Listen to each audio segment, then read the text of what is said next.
Hi, everyone. Good morning and welcome to Conversations with MM or Marivir Montebon. This is another episode where we are going to have a conversation with a young leader here in the community who has been so instrumental in a very amazing and a landmark effort for the PhilAms in our community. I'm talking about the installation, the upcoming installation of the street sign of Little Manila, finally here on Woodside in Queens. So I'd like to welcome everybody, the leader, the beautiful facilitator of this all. Please welcome Miss Jaclyn Reyes. Hi, Jaclyn. Welcome. Thank you for Hi, your time here. thank you for having me. Amazing. So, congratulations for that big effort that's finally getting fruition these days. And it's really well timed because it's June and it's the season where we celebrate the Philippine Independence Day, so to speak.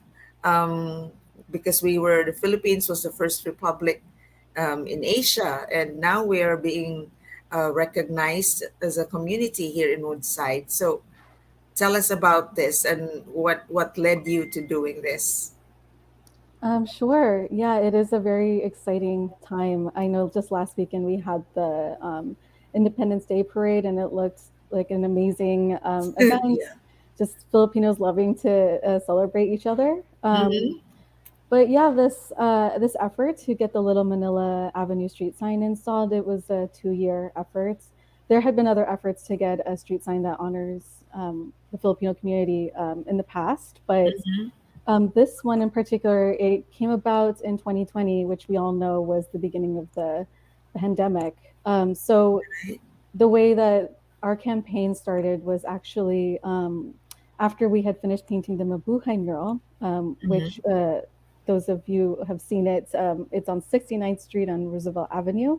We Right. unveiled this also on June 12th in 2020.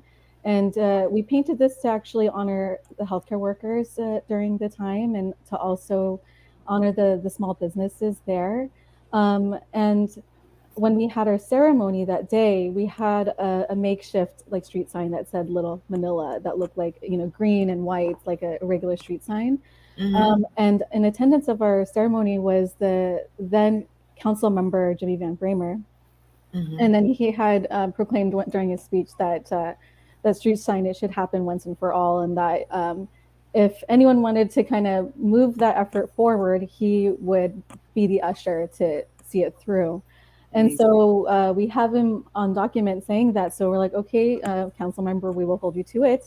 And so from there, we launched the Little Manila Street Cleaning Initiative. Great. And yeah, it took 2 years to do it. It took a lot of campaigning, like on social media. We also had a whole day in the summer of 2020, just flyering and talking to people in the community about it. And yeah, we got the legislation passed last year in December.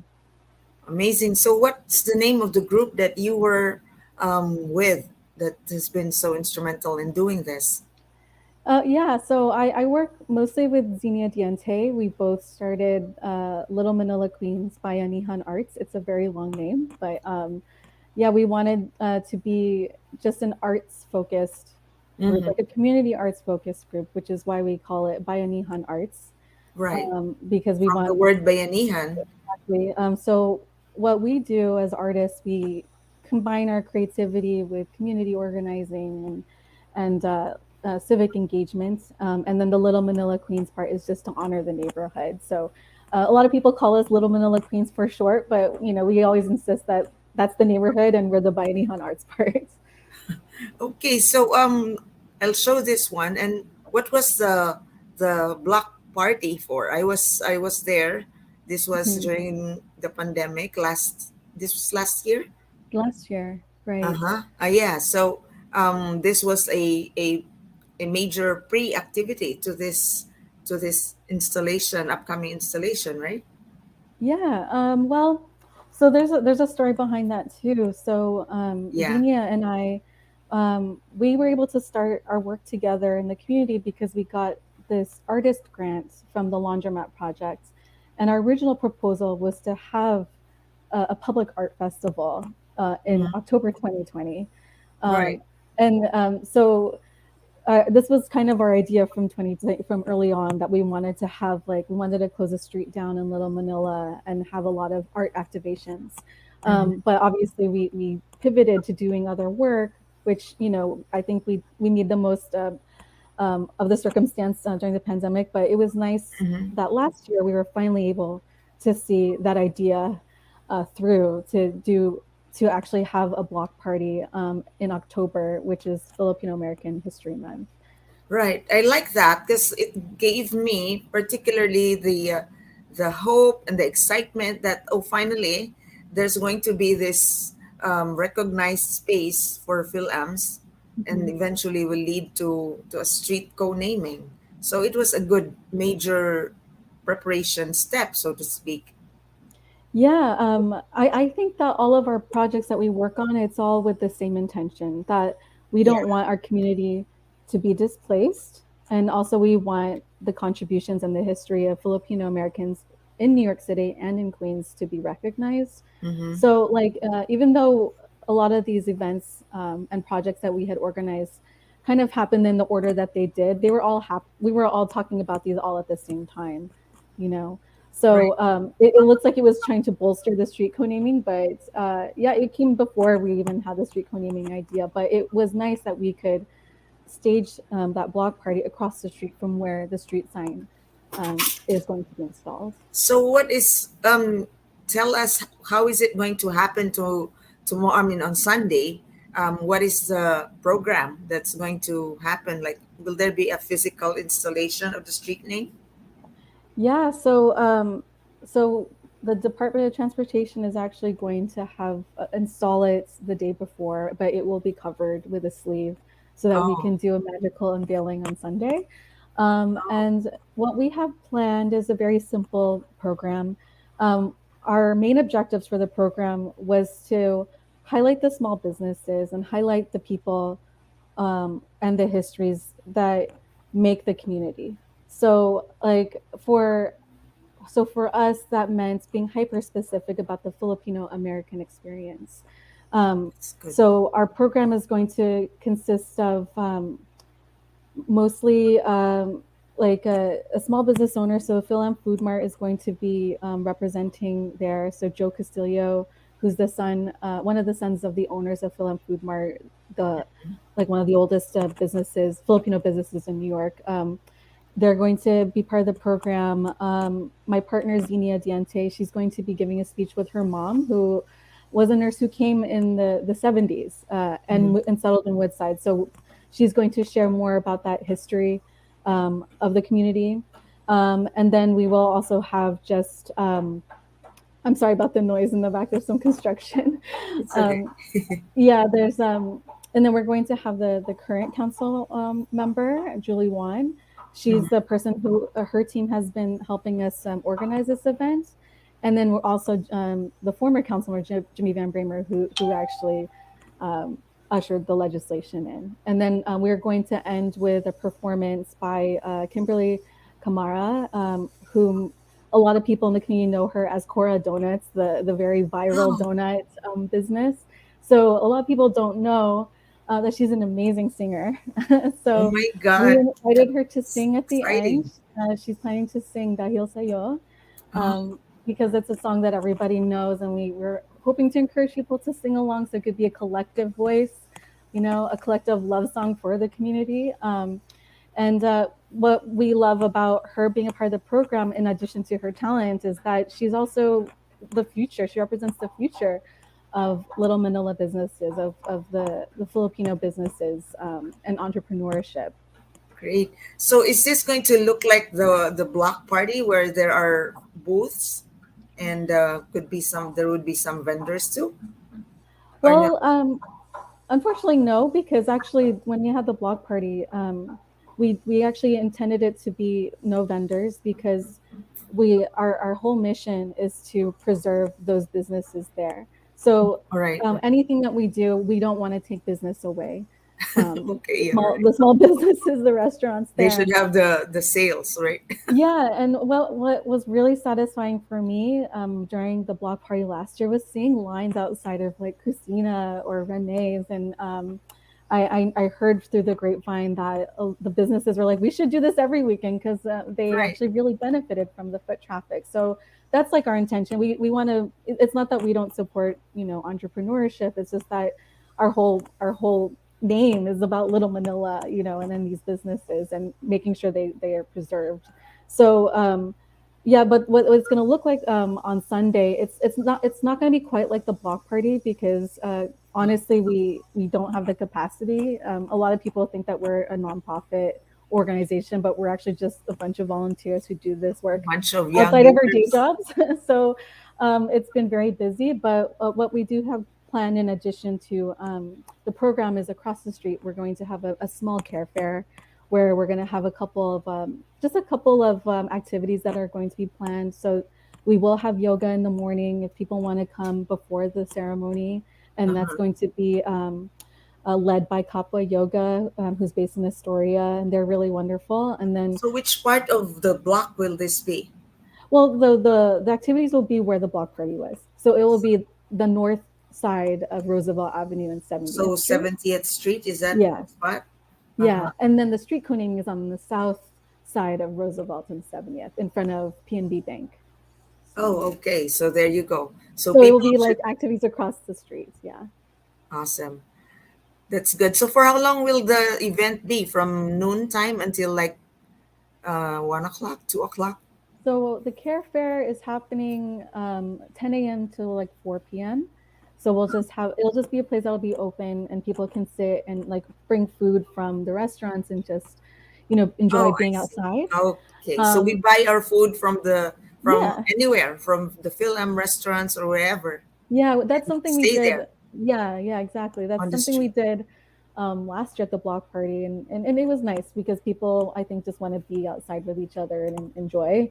But the street co-naming program, it'll start at noon, and we don't expect it to go for more than an hour. Right, right. Amazing. So let me show this so that people will be reminded to go there on 70th Street and at noontime, where the unveiling of the signage, the street sign, will be done by the young leaders of Queens or New York City. So that's cool. So thank you so much for all the effort. I know it's been really stressful, but do you feel like it's worth it right now, Jaclyn? I just feel like any win for Filipinos is it's satisfying for me, you know. And the part of me who likes to look at like this moment through the lens of history, I'm very humbled by how much I guess this event means to people, because Right. when you're kind of caught in the grind of just doing the work, like the work looks like just a lot of emails and making sure people are following up and everything. I think it'll feel really great on Sunday. Hopefully, to see a lot of smiling faces.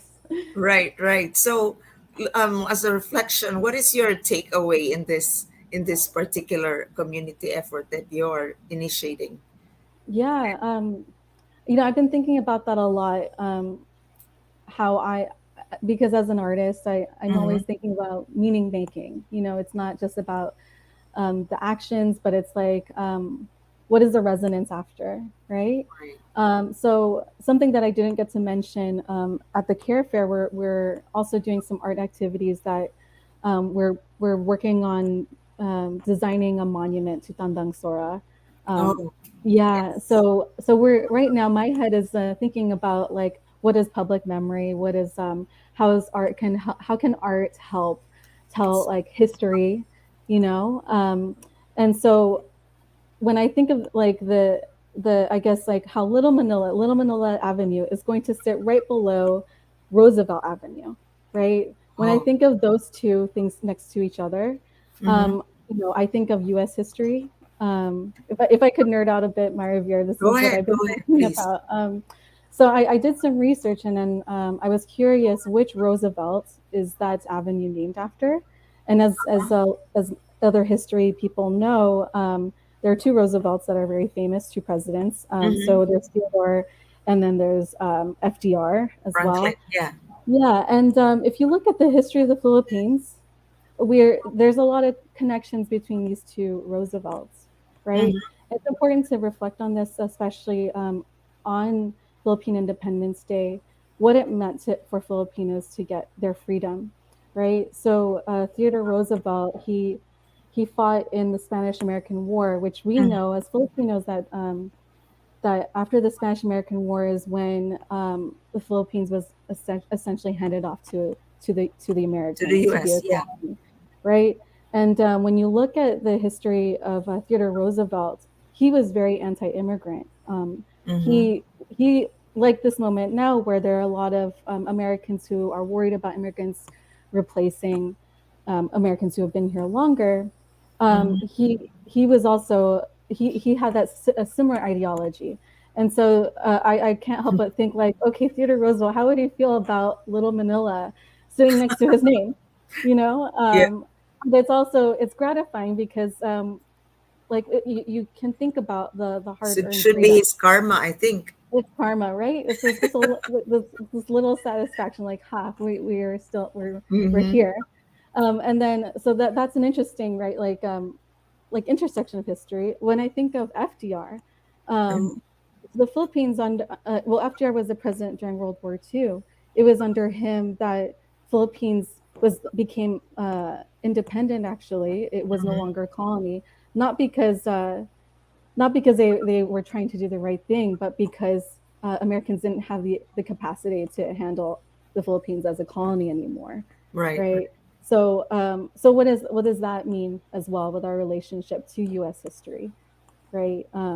Like like how the perception of Americans towards Filipinos, how at first we weren't granted the freedom that we were fighting really hard for during the time of Theodore Roosevelt, but then being sort of cast aside later on, right?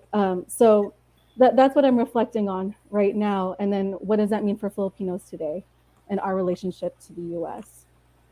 That is a And very deep thought coming from you, and sorry, I somebody who can't was help really myself. no, it's great. Um, it's uh, it's a good historical reflection, but hopefully you share that again and again because not many people would be able to do the connection of like the tale of two presidents, Theodore and Franklin, who by the way became presidents from for a very they had a very long period. There was a huge gap between them. Theodore Right, was so much older than right, Franklin, and hmm, Franklin was the wartime president, right. and So they abandoned both in us. We wartime, fought right? against the Japanese.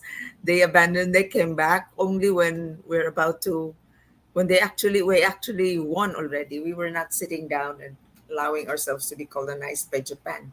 That was my memory of it. So I mean, you know your history what I books. read that they came back. The U.S. came back and saying that we're friends again. We have this long relationship, and it resumed. So Yeah, like, and to your point about saying that there's a long relationship, the visibility of our love community. hate. Yeah, it's that's why it's so important. Like, even though it's just a street sign, it does mark the long relationship that we are aware of, right? But a lot of the reason why we're not getting the support that we need, right, in the community, whether it's addressing anti-Asian hate or building our political voice. A lot of it comes from like, oh, there's just no visibility, or Right. the impression that like we're immigrants and therefore we don't belong here. When in fact we have we've been a part of the U.S.'s history for Yes, a long. we have built this place, and so it becomes what it is right now. So it's Hmm. just correct that we say that as it is and assert Exactly. our own um, what we deserve Yeah. as a group of immigrants, as an immigrant or as an entire group, right? So Indeed. amazing. It's good that you also initiate conversations like this, like even on for over a cup of coffee, perhaps that we just refresh. Again, this is so nice talking to you, Yeah. Jaclyn, because you fire up all of my particular love for history and how it is connected to our present. So, Mm. considering things that's going on in the Philippines, the challenges there to defend democracy, and also here in the US, we need to have this constant conversation to help bolster our spirit and enlighten our souls, so to speak. Indeed. And also to learn the lessons from Learn the history. lessons indeed. Because, Yeah. I'm reminded, like, I'm sorry to compare, for example, the Jewish um, people. They always have this traditional Seder, or when, they talk of um, the flight from Egypt, and then Mm. they created their own new country, Israel. They claim and claim their land. So constantly they're doing that, and Yes. making them cohesive, and a Absolutely. constant reminder of the Holocaust, the horror of the Holocaust, Hmm. makes them think to really defend their freedom and Hmm. establish themselves as, as free people. Hmm. Although now they're still having a problem with their land, but you have that resolve that has never been erased, and they stand for it. I wish we Filipinos were like that as well, because we I have so much to unpack I about agree with your our observation. mentality, colonial mentality, our Absolutely. subservience, our assertion of ourselves and our development. Mm. A lot to work on. Yeah, if I completely agree with your point.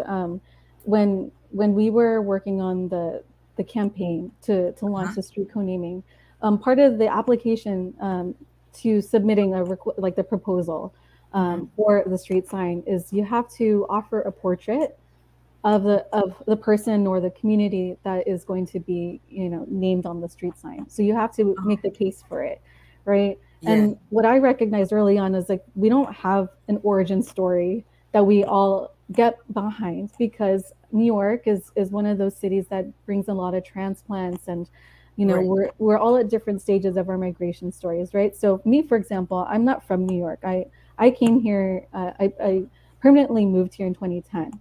So like my narrative is different than my partner Xenia, who has like deeper ties, right? Right, But right. but the narrative that I think resonates with a lot of Filipinos is that Filipino communities have popped up wherever nurses were sent. And Hmm. so we wanted our effort, aside from just having the street sign, is like let's mainstream this narrative that nurses built all these communities, not just in New York but around the world. You Right. know, so like that's like a more recent history, right? But Hmm. obviously, talking about the Roosevelts, you can go deeper, right? Yes. But yes, I agree. We don't have a singular narrative that we all get behind. We have very different ideas of what it means to be Filipino. Well, you know what? It's all immigrants have stories to tell. Very interesting. In fact, it's good for the movies. If Yes, you really listen to them, like how they struggled, what happened way back in their lives, and how mm-hmm. they traveled away from the country and set themselves wherever they are in as a professional, or, as a public servant. They have stories to tell, and we can begin anywhere, right? Yes.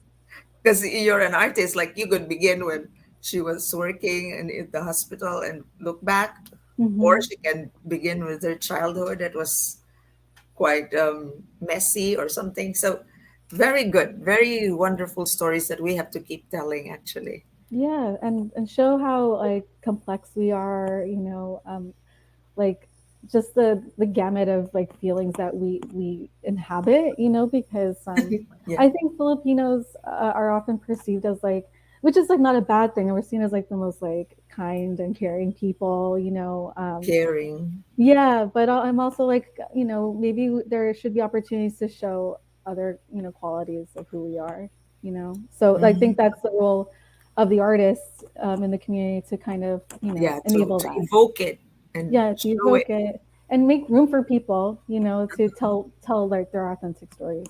I'm looking forward to like activities that you are going to engage, perhaps like, art workshops and Hmm. exhibits of how immigrants work and how artists, portray it, show it. Yeah, and Amazing. or I'm looking forward to like seeing whatever you'll bring, because you're like our community historian, Maravir. So you have lots of stories. You're doing Oh, your work too. it excites me to hear stories, whether they're sad or they're triumphant, because Mm. we all learn from it. So that's where I get my energy from. Yeah, yeah, yeah. So congratulations again on your on this big day, Thank you. and I'll see you there.